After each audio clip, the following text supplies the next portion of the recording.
The play troupe was actually the outgrowth of an earlier group, which was dominated by a woman, Mrs. Reed, who was a local dancing teacher. She was a bit of a martinet, apparently, and took upon herself the decision having to do with what play and who was to play what part and all the rest. So sooner or later there was a palace rebellion, and I suspect that Cedric Crowe led it, although I'm not sure. But the group left her and formed the play troupe in 1927 and began to put on their own plays. Mr. Tangeman, can you describe for us Cedric Crowe? Well, he was a graduate of Bowdoin College, a tall, thin, sort of ascetic man, aesthetic, to be exactly proper. He was an officer, I believe, a vice president of Doubleday and Company, with a very great interest in the theater, particularly the, what shall we say, the formal theater. Shakespeare comes to mind immediately. And he looked a great deal like King Olaf of Sweden, because I carved a caricature of him once, but I had Olaf's ears and not Cedric's. He was an officer of the early play troupe almost all the time, holding one office or another. And also an actor? Oh, yes, and a director. He directed and acted in almost everything, I think.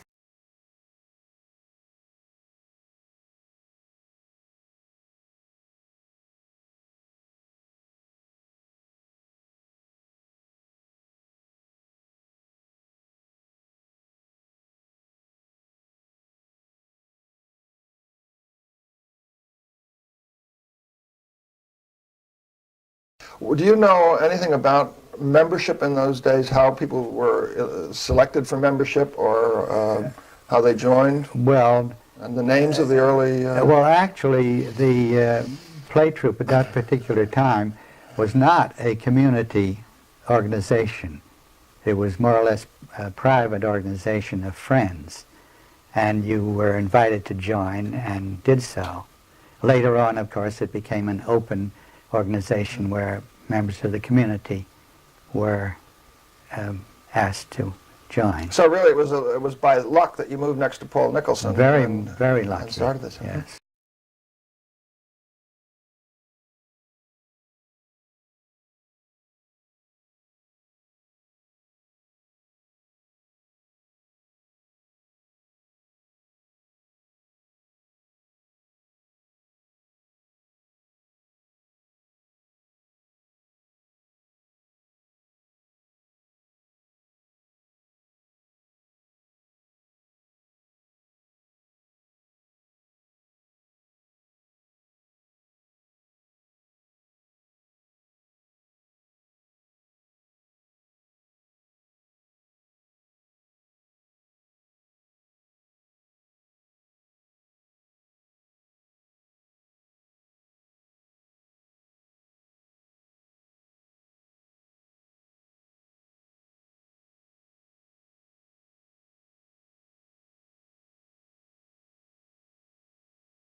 Eileen, how did you first become involved with play troupe? When I was a junior in high school, the play troupe needed some young actors and actresses. And so through Bonnie Hawthorne, who was the dramatics teacher in the high school, they managed to get hold of some of us who were potentially good actors and actresses. The first play that I was in was, well, it had two titles. It was sometimes called The Insect Comedy, and sometimes it was called The World We Live In. And that was done outdoors in the backyards of what is now, no, what was then the Crawley's house and the Crowell's house. The two yards adjoined, and they used the whole span there for the production. And was there an audience? Oh, yes, there was a paying audience, my dear. Yes, And where did they sit?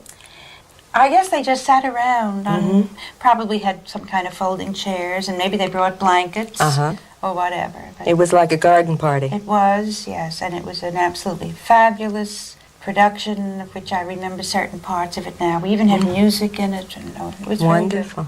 That was in 1930? 1932. 1932. And how did it feel performing with adults? Oh, wonderful. Oh, wonderful. They were so eager to give what they had and what they knew. That happened to have been a group of people that had excellent training in the theater. Cedric Crowell, it was absolutely superb. One of the best directors I've ever worked for was Cedric Crowell. And they were so willing to impart all of their knowledge to the young people that it was a pleasure and a privilege to work with them.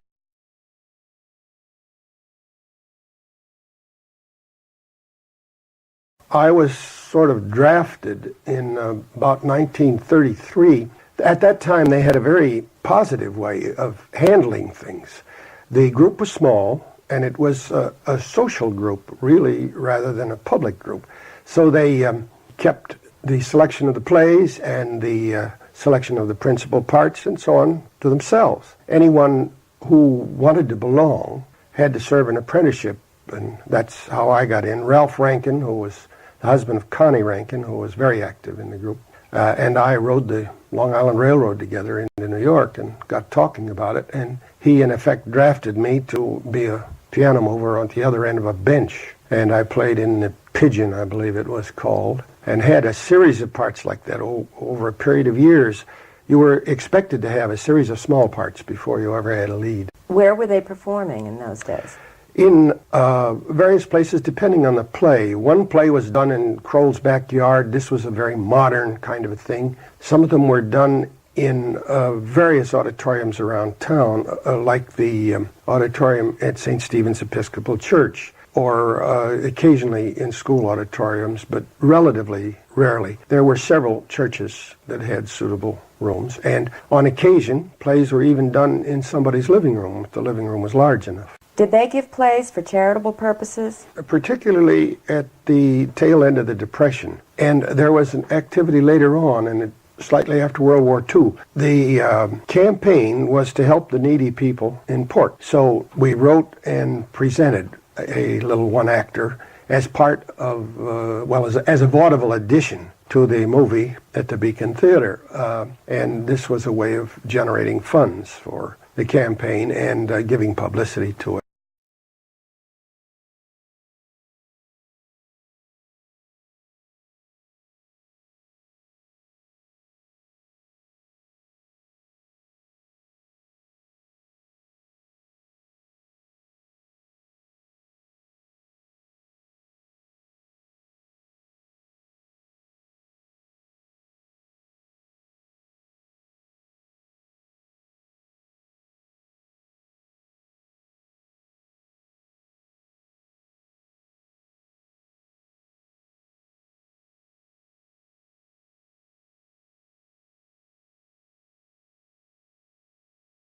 Mrs. Tangeman, what was your main area of interest in the play troupe?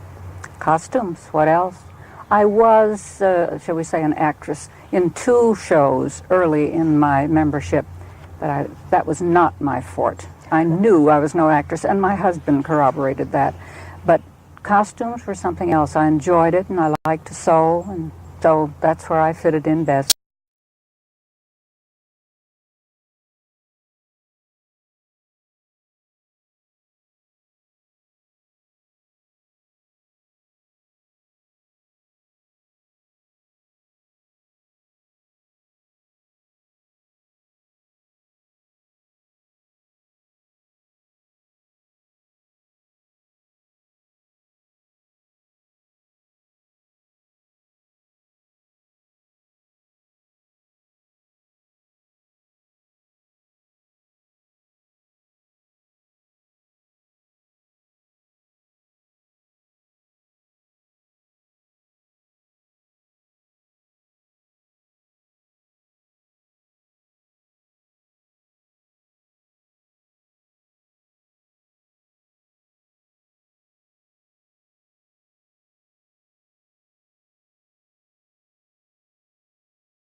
Ed, could you tell us about your early involvement in the play troupe?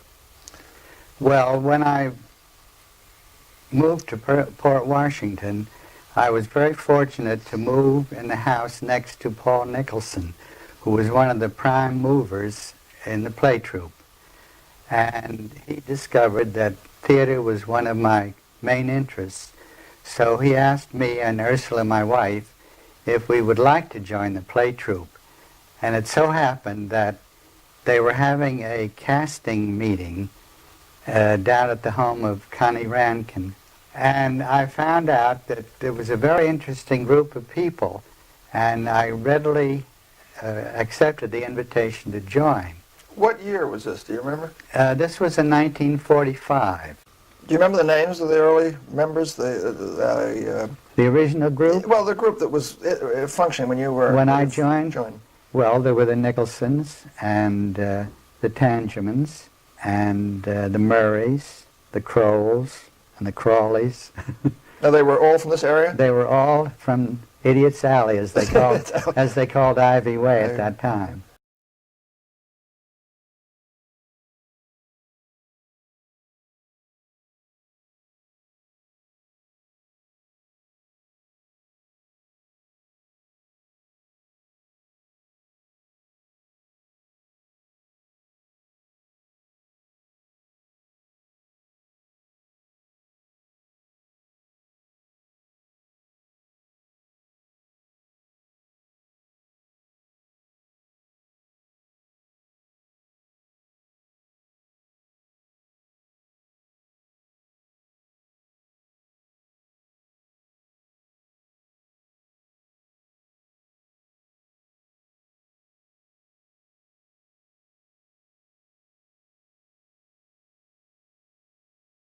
Charlotte Merriman, who was then the principal of Main Street School, talked to the board of the Main Street School and Home Association, of which Molly was president at the time, about the idea of doing a children's production which would combine adults and children.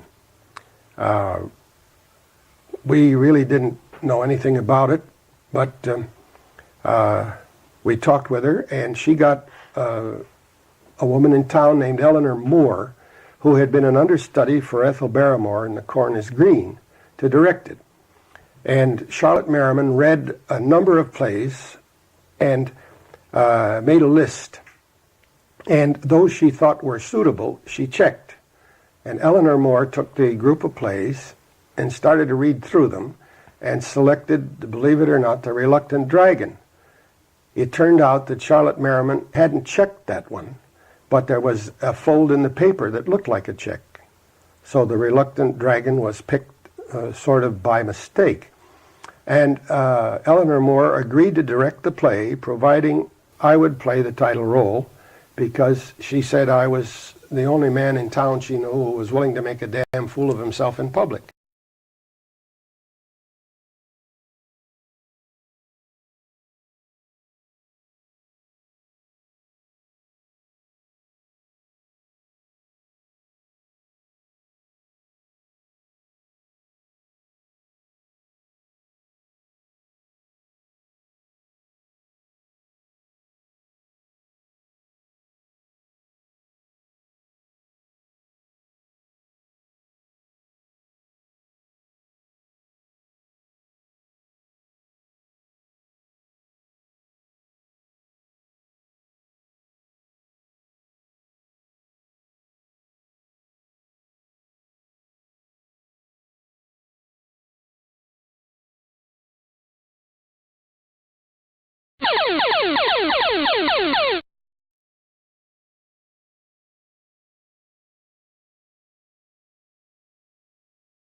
Now, Peter Pan, which you produced in 1954, had the largest audience of any children's theater production. What made that particular show so special? Well, I think it is very widely known, and it is widely known and not very widely done. So a number of people came from other towns, all sorts of. To give you an indication of the reaction to it, Mary Martin was thinking of doing it on stage in New York. So she sent her secretary out to watch our production of it. It's too bad she didn't learn a little more. But Vincent Sardi had at that time a promotion man named George Frank. And George Frank was one of the pirates in Peter Pan. And Vincent Sardi and his wife drove out from New York to see the show. The groups came by bus. They came from all over the island. How many performances were there? We had previously had 3 performances, but by private agreement, we decided on 5. This whole production was Elmer's vision, and he really wanted to do it where Peter would actually fly. And we had worked on a couple of other shows together, and he knew that I would be willing to try anything. I trusted him, and if he said, do it, Linda, I would do it. So he knew we could actually execute this. Yeah. So the harness that you had to wear, was it uncomfortable? No, not at all. No, it was a pelvic harness, and it was designed so that its point of contact with that wire was an exact balance point for my size and weight. Do you remember who made the harness or where it came from? Well, my father designed it, and he had it actually manufactured by a local sailmaker here in Port Washington. Yeah, it's a canvas harness, basically. So the man who handled the line that suspended you, do Yes. you remember his name? Yes, his name was Fred Ritter. He had been a circus performer in, I don't know when, but before this period of time, yes. He also played one of the pirates in the show. Whenever we had any rehearsals in the last couple of weeks, I was always flying. But prior to that, he and I probably spent a fair number of hours just practicing choreographing and coordinating with each other. He had a talent for being able to read my body language, and so when I was moving around the stage, we had little signals. We practiced for hours. Little signals, he would see me pointing my toe or pointing a finger or tipping my head or whatever, and he would give it lift or he would lower me down, and I would control the direction of my movement and the angle of my body. Tell me how it felt to fly on stage. I actually had the sensation of flying. I didn't feel connected to anything. I was able to maneuver around the air like a bird or whatever, and for years afterwards, I could dream of flying. 2 big roles, I might call. One was the Emperor in the Emperor's New Clothes, and of course, if you know the story, when the Emperor parades through the town, he doesn't have any clothes on. But they were very kind. When I did the Emperor, they allowed me to wear a shift.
I had always been a frustrated scenic designer, and in fact, when I was in school, the teacher told me that it was no business to get into because of the competition.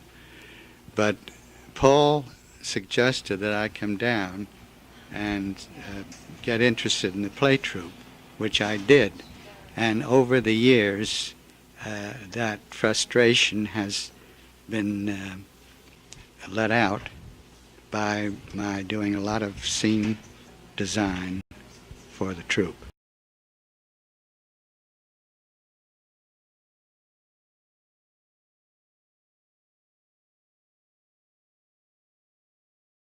I designed the sets and created scale models. In other words, you had to have something to give the carpenters and painters to work with, and they had to know exactly what it would look like. So we created these scale models. George Wiley and Thornton Stearns also did the same. And in this play troupe scrapbook, which the library has, there are some pictures of these set models, but there are none in existence now. I would say that between George Wiley and Thornton Stearns and I, we pretty much took care of rotating the responsibility of the set design.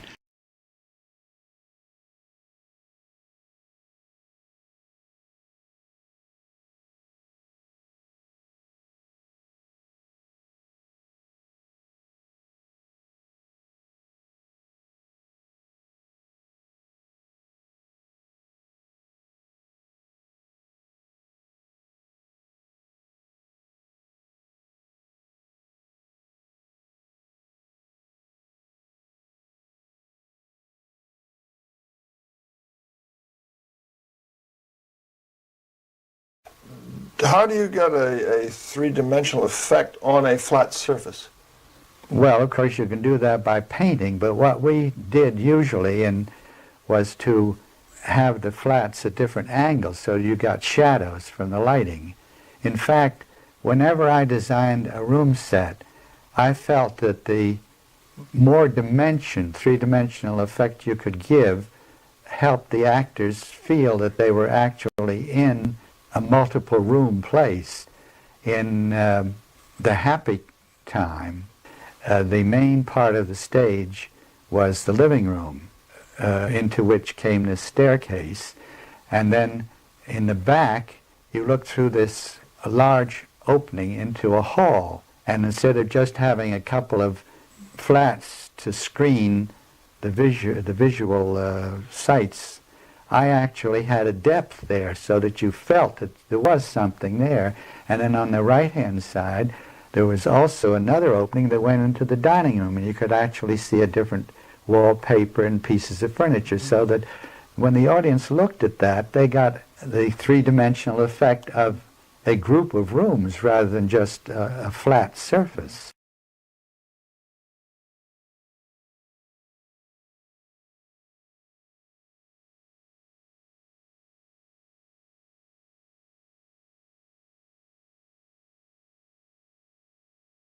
Thornton Stearns, who was one of the scenic designers, always built scenery that you could live in. It was so solid. And when we did the Tea House of the August Moon, he created the tea house on stage, which was spectacular, really. And also when we did the Time of the Cuckoo, he had the walled garden with the canal behind it, and then the far buildings, which were all in perspective. It was a beautiful set.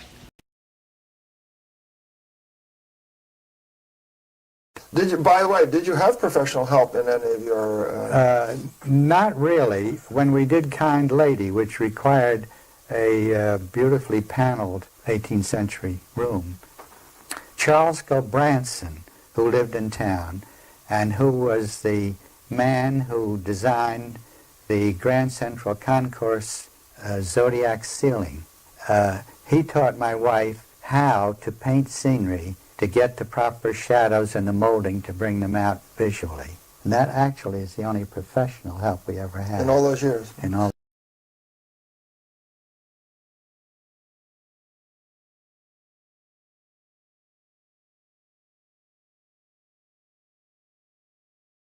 And in The Wizard of Oz, the illusion of the wizard was just this giant papier-mâché head, I would say about 36 inches high. And that, when that was exposed to the children, why, the light was on it, and that was the witch, the wizard.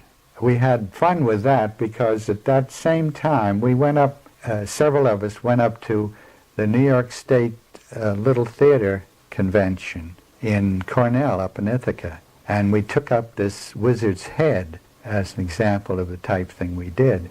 And it was sitting on the back seat of my car, and as we went along, and I would step on the brake or slow down, why this big witch's head would just bow. And we practically caused accidents along the highway because it was so amusing.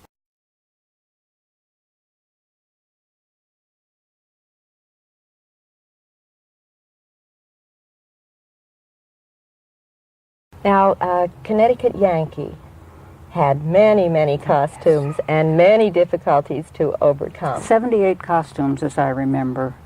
As you perhaps know, Connecticut Yankee was not a children's show. It was not an adult show.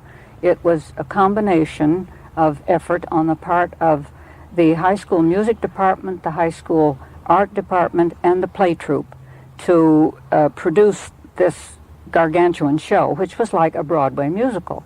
And we had high school children for the choruses, for the knights and ladies and so on, and the non-speaking roles, the chorus, so to speak. And of course, there again, we had so many to costume that we had to call on donations of evening dresses, and as long as it was a long full skirt, we could change it into a medieval costume. We put long sleeves with scallops on the edges and flashy linings and veils on the ladies' heads, and oh, it was really an elegant thing. And Eileen played the part of Morgan Le Fay in that. And for that, she had one dress that was purple, of course, very tight-fitting with long sleeves, and that had shocking pink lining in the sleeves. That one turned up several times later until I think it was remodeled. There was nothing left of it. And I think it was in that she had a crown, which was 3 little points. It was a very delicate-looking crown, and Elmer made that out of a tin can, cutting the top and the bottom out, and then cutting the points. And then we put Sobo, which was our standby. And you could not get Sobo locally. We had to go to New York to buy Sobo. Glue. And, yeah, the glue. And that's that white glue that is available every place now. And we put Sobo glue on and sprinkled it with glitter, and that was a magnificent crown.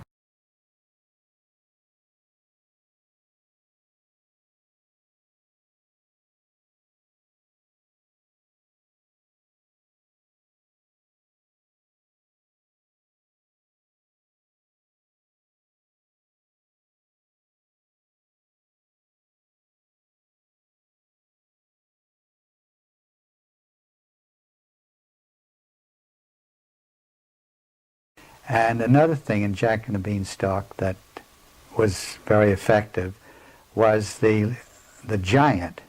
The way we did that was to create an enormous leg, just the thigh and the leg and the foot, which appeared from the wings so the children could see it. And then also this huge arm dropped down. But the thing that was so amusing was that when the play was over, the children came backstage to see the giant, and they were really just all broken up to think that there wasn't any giant except the foot and the arm. Yes.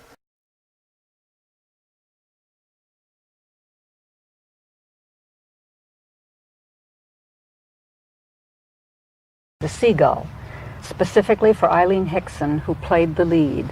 She had absolutely, I don't know how many, maybe 10 or 15 costumes, and most of them were made for her. I think she said that she'd never had so many costumes.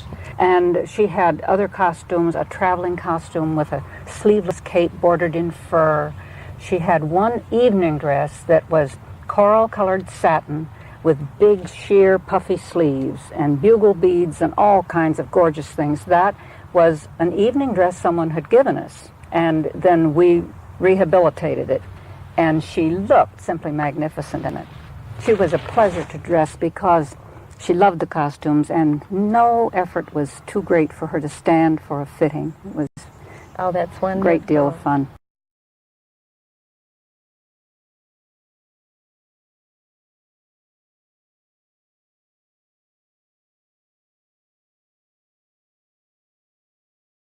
I guess I'd be what you'd have to call a play troupe brat. I'm a third-generation play troupe member. My grandmother and my mother and father are all in play troupe. I am. And I suppose my 5-year-old daughter, who will be next year's children's show, will be a fourth-generation member. I grew up with the play troupe, and as I was saying to you before we went on the air, some of my earliest recollections are my mother directing shows in the living room when I was 4 and 5 years old. I've been active with the play troupe, I'd say, since 1966. When I first came on to do my first major production, that was The Man for All Seasons. I'd been in some readings before then. I've directed a couple of shows for Play Troupe, and I've appeared in, I'd say about 12 major productions.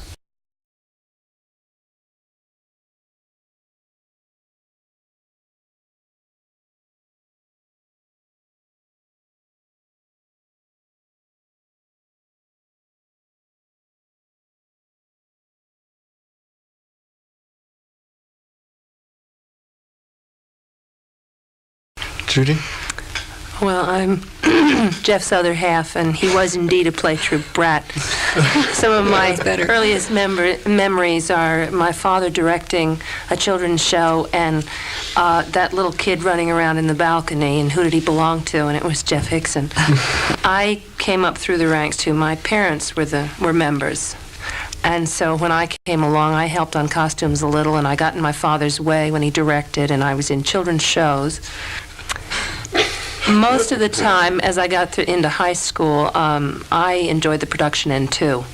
The technical side of it, holding the book, or doing makeup. And I very quickly became known as a person who did makeup, so I had to keep the boxes and that kind of thing.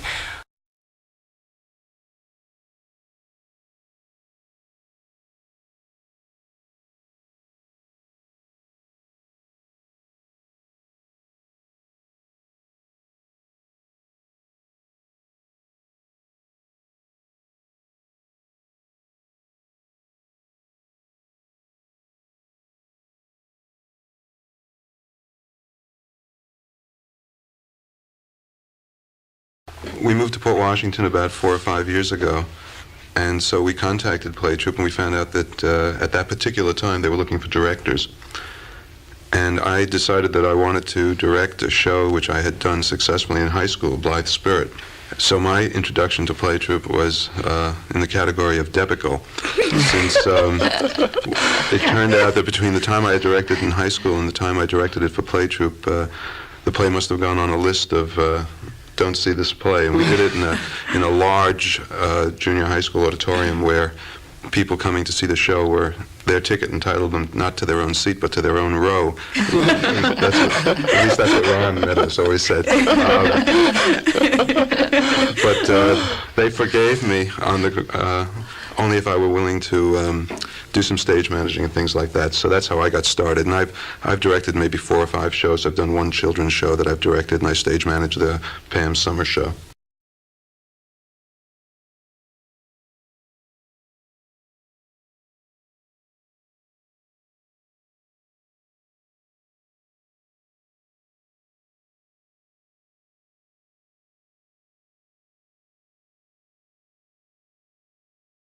I came to Port Washington in 1967, and I think one of the first things I saw here was a poster for Play Troupe. Then I think an original show was being done, and I knew that Port Washington was a place for me to be. I joined Play Troupe. My first role was as a kangaroo in our children's production of Winnie the Pooh. And I've been very busy, very happily busy with Play Troupe ever since. That's now about 10 years. I'm now proud to say that I'm president of the group.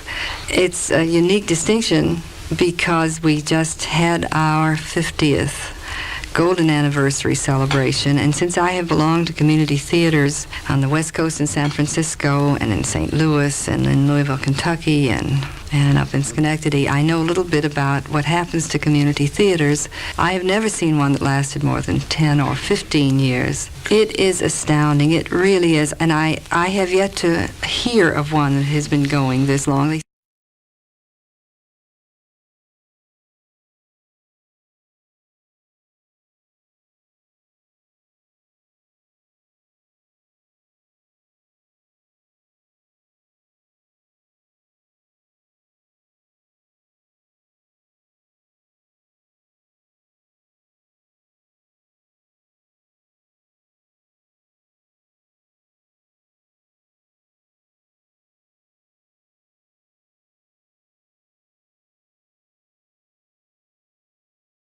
Pam? Well, I started with play troupe when I was still in college. I was attending Queens and I was living at home. Unlike Bob and Cindy, I've lived in Port Washington my whole life. As a matter of fact, my parents have also. But I only became involved with play troupe when a friend of my aunt's suggested that I try out for a show. And so I started as an actress, I guess it was in 1969. And I was very interested in directing the children's show and had my eye on that while I was acting in the first production. And that spring I did direct the first children's show, and primarily my activities in play troupe since then have been centered around the children and teenage activities, the spring show and the summer show.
After that Peter Pan, that's how I got involved in starting the summer show, because one of the students who was in Peter Pan started talking to us over the winter about how there were no theater activities for students in the summer and how that would be so wonderful.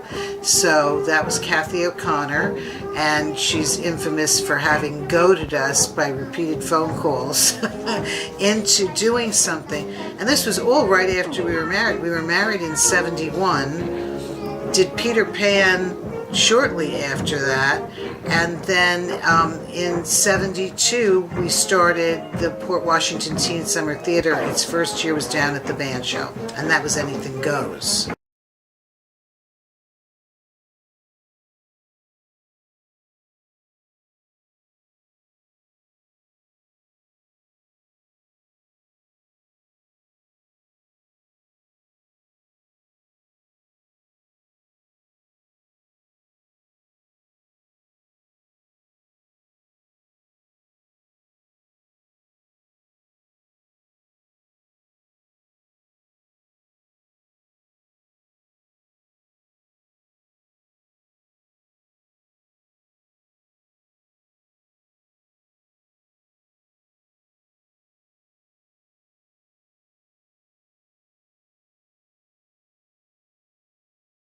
If they have on black eyes, what do you want? If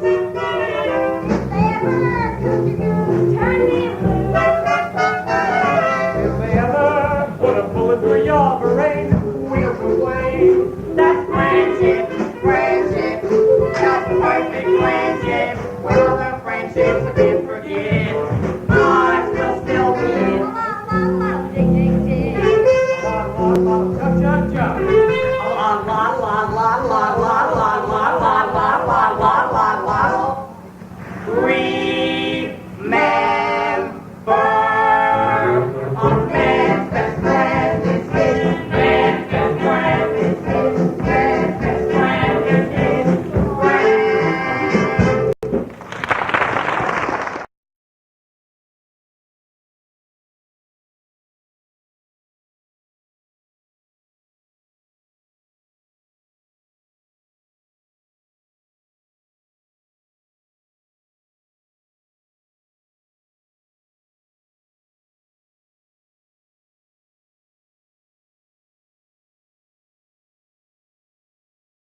Phil Glover, who was always the guardian angel of the summer show, he always had our backs, he suggested a student that he knew. He was teaching at Sousa Junior High School then, and David Barnett was one of his students. And David was, as Phil told us, the kind of student who you could hand him an instrument, he'd take it home for the weekend, and he'd teach himself how to play that instrument. I would like to say about the children's shows, since we've been talking about it so much, and I didn't quite make this clear when I was talking about the relationship between our young people and our adults. The children's shows are for general audiences, of course, but they are plays taken from fairy tales and so on. How would you sum up the for children, community's response? but they are combined adult and children casts, and that's the Or at beauty least of those from our shows. point of view, it vacillates. And incidentally, that is something Sometimes that you is feel at, that or there's was at a one time tremendous unique in interest. children's You're theater. very excited when you get a because phone when call my father and was someone president, says, "Oh, you're the and they person who had gone to does." New York State conferences and so forth. Aren't This you? point was very actively brought That's out wonderful. because Sometimes it was a when unique the house situation isn't to as full have as the you children would in like it to children's be, roles you and the adults feel in like all adult is for roles. naught. Children's theater very often was just Particularly the money kids. spent in Or just publicity. adult. But how can that happen? You know, here you are, you're offering a unique and rewarding program, and there's no response. That's what we say. You get the same problems in the professional theater. There's no way of anticipating how a thing will be received. We do know that when we have enormous casts, we'll get pretty big houses because families are interested. My husband claims that what Play Troupe is for families to come and see themselves on the stage or the family members. I think that we've grown beyond that, but that still doesn't guarantee we'll get an audience for anything.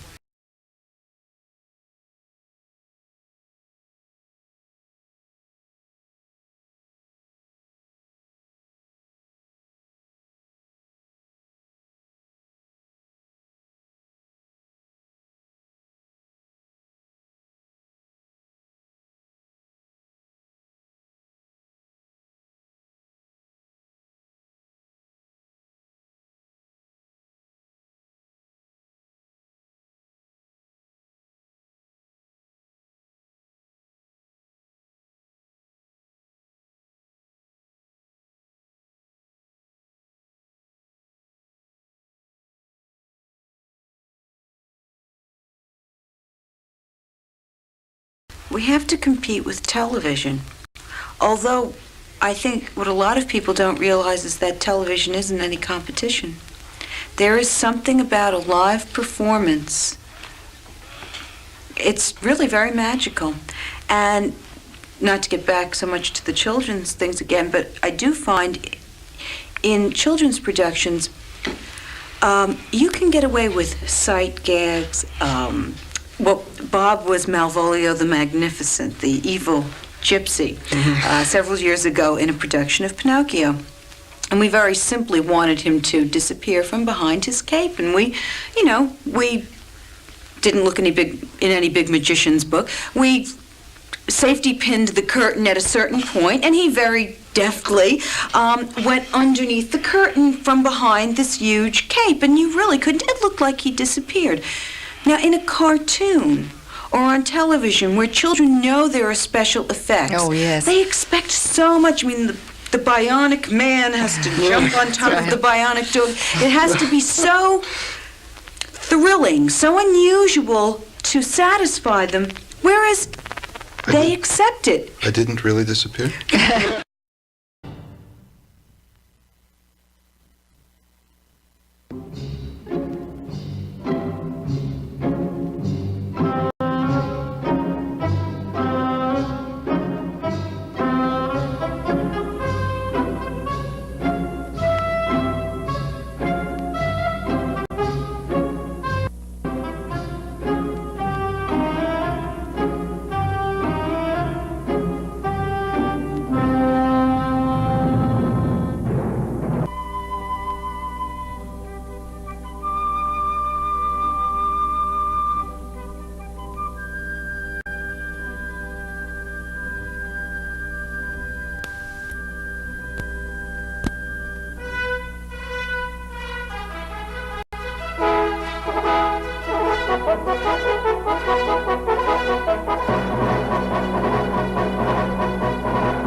got the horse right here, the name is Paul Revere, and here's a guy that says that the weather's clear. Can do, can do.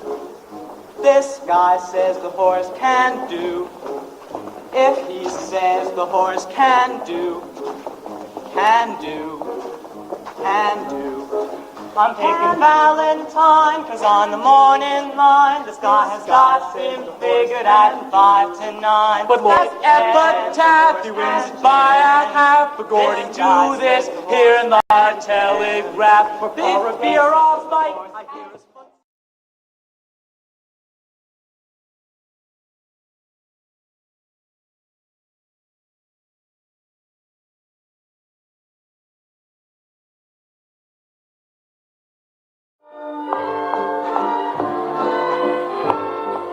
Take back your things, take back your pearls. What made you think that I was one of those girls? I'm screaming, take back the gown, take back the hat. I may be down, but I'm not past all that. I thought that each expensive gift you'd arrange was something of your esteem. But when I think of what you want to change, it almost seems like a horrible dream.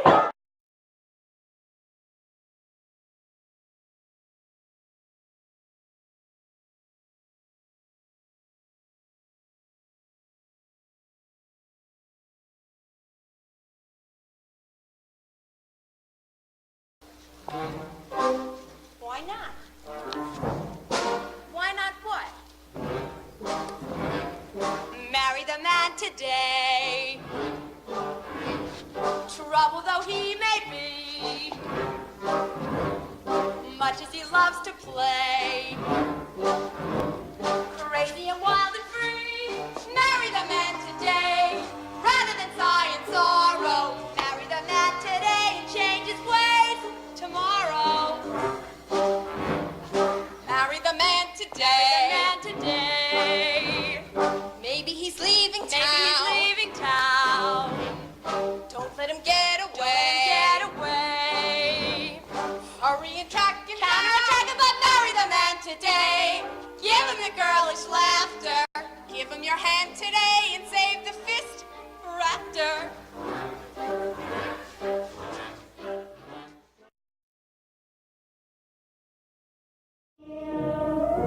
But there's nothing to stop us from getting a thrill when we all close our eyes and imagine food glorious. You have to be a flexible individual. Well, Pam's just defending her husband now. Ron likes to build sets between the hours of 2 a.m. and 6 a.m. And recently, when we were building the set for Arsenic on Old Lace, he called me and he said, I'll meet you behind the church at 2 a.m. Behind the church happens to be where the convent is located. Ron got there 20 minutes late, and about 10 minutes before Ron arrived, I was sitting in my car, having a cigarette, waiting, and suddenly 2 police cars pulled up, and they were not there to help build the set. They wanted to know what I was doing behind the convent at 2 o'clock in the morning. I thought that was an interesting question. It's that kind of thing, you know, so they left and Ron showed up and we were in the set. Great big steak, fried roast stew. Oh, food, wonderful, food, marvelous, food, glorious food. Glorious food. What is them on hands-on? Not followed or chewed. Still worth the king's ransom. What is it we dream about? What brings on a side? Pile peaches and cream of death, 6 feet high. Food, glorious food.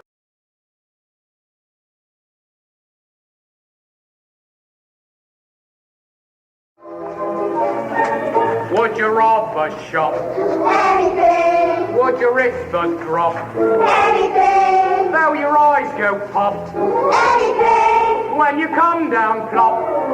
Hang everything we risk, life and limb to keep you in the swim. Yes, we do anything, Anything? anything for you.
she should have died hereafter.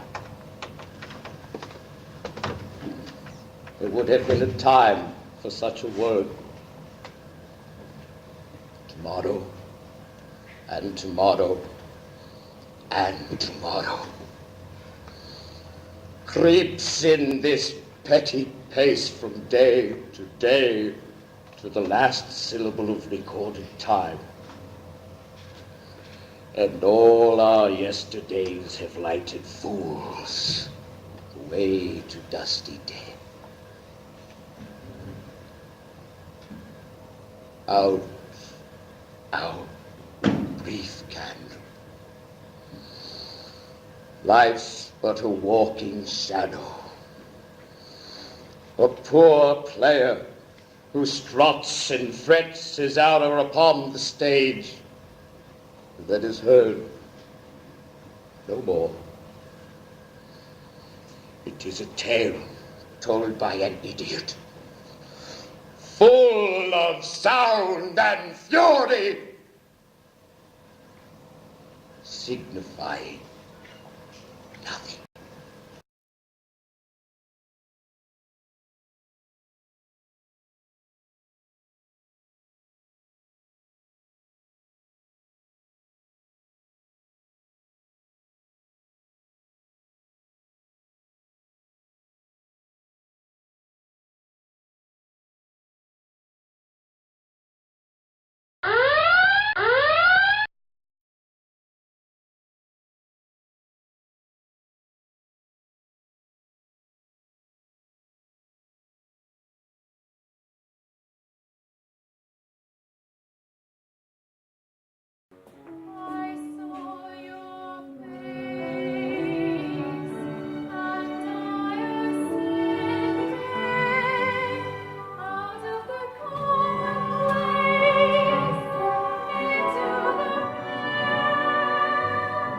Somewhere in space, I hang suspended till the moment I know there's a chance that you care.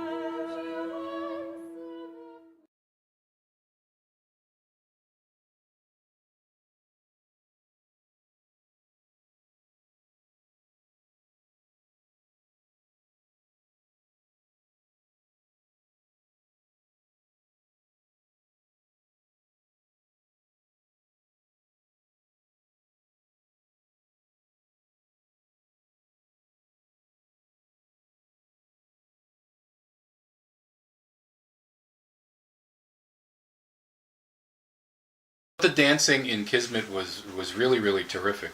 Tell us about that. Well, we had a particularly talented group of young people who were dancers and taking a lot of classes, and I was aware of that. And we also had a choreographer from the Dance Arts Center in town who was an alumni of the summer show. She appeared in the very first summer show down at the band shell, Anything Goes. That allowed us to really add something that was very, very special, and people still talk about it today.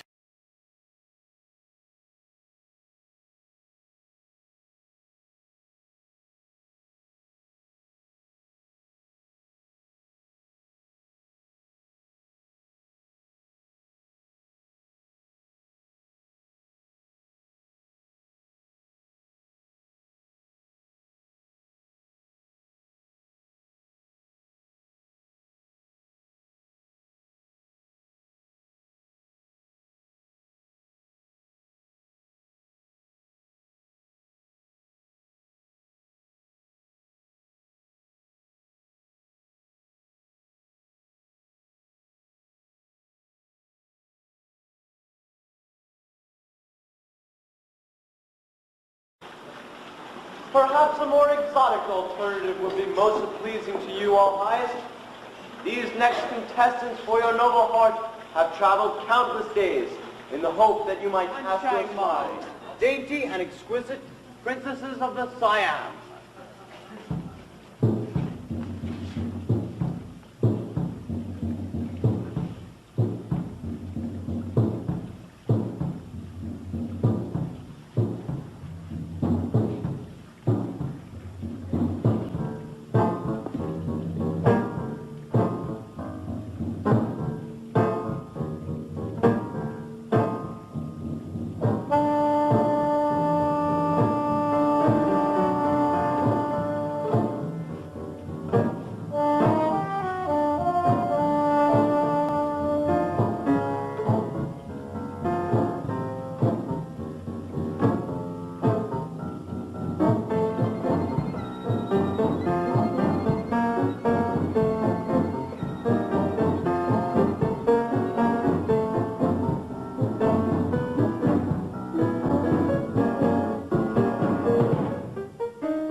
Commander of the faithful, permit me to present one who is sure to find favor. Daughter of the Nile, cousin to the Sphinx, this temptress will delight and mystify.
Attractive? You shall see for yourself, my lord. Assume your gentlest manner. The princess is already homesick and as shy as a little herd of deer. Exalted wazir, may I present to you their royal highnesses, the princesses of Ababu.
Still remember that last night we were together as if it were yesterday. We met at 9. We met at 8. I was on time. No, you were late. Ah, yes, I remember it well.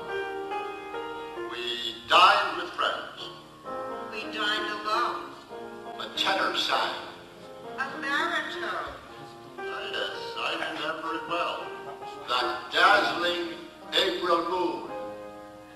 There was none that night, and the month was June. That's right, that's right.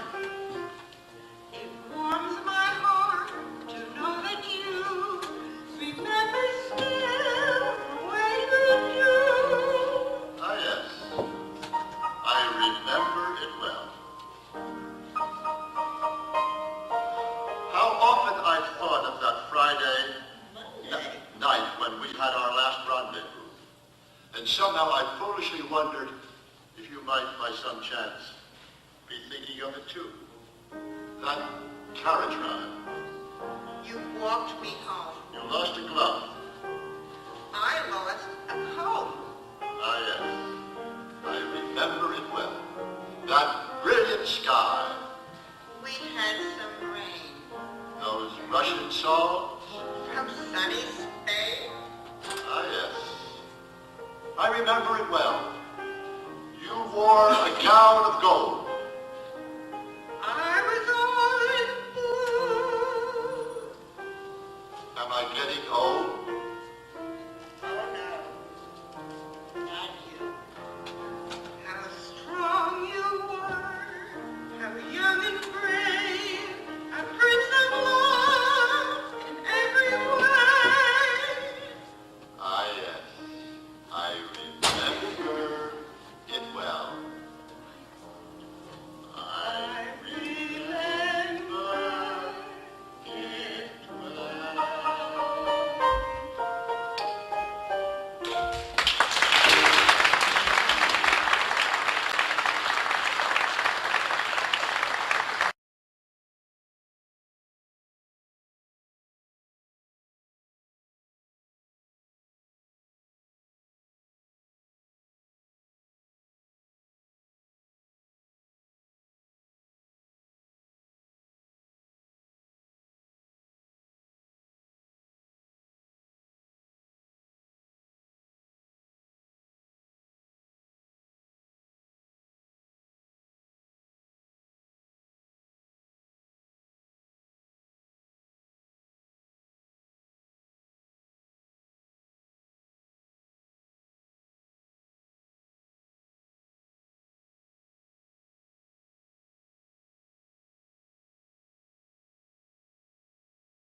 Ladies and gentlemen, the one and only Grease Lightning. I'm overhead lifters and four-bound bars, oh yeah. Doing a change caught off in chrome-plated rods, oh yeah. With a body on the floor, they'll be waiting at the door. You know what I'll get, you'll be running, making out, Grease Lightning, go, go, go. Grease lightning, you're burning up a quarter of a mile. Grease lightning, go, grease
Ladies and gentlemen,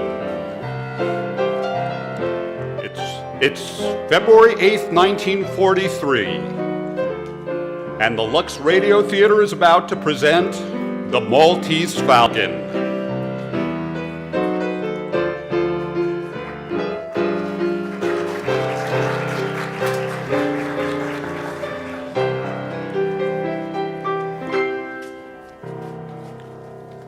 Lux presents Hollywood.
Mine will come as a surprise to me.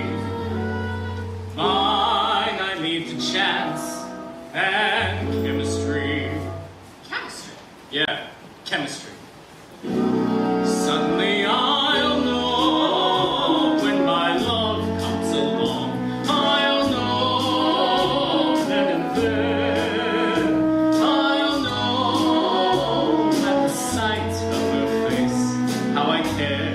How I care, how I care, and I'll stop, and I'll stare, and I'll know long before we can speak. I'll know in my heart, I'll know when I won't ever ask, am I right, am I wise, am I smart, but I'll stop. And I'll stare at that face in the throng. Yes, I'll know when my love comes along. When my love comes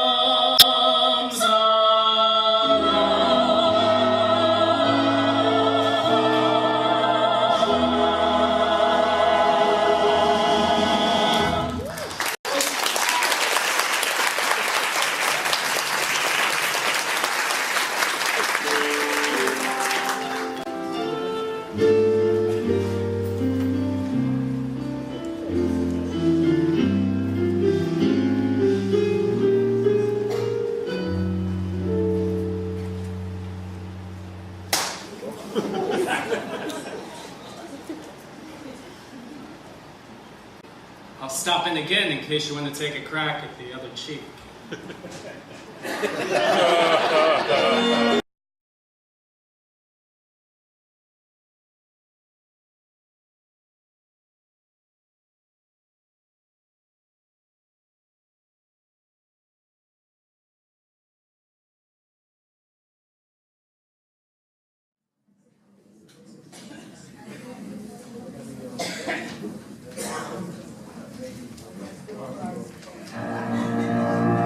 And now, for the first time on this or any other planet, forever plaid.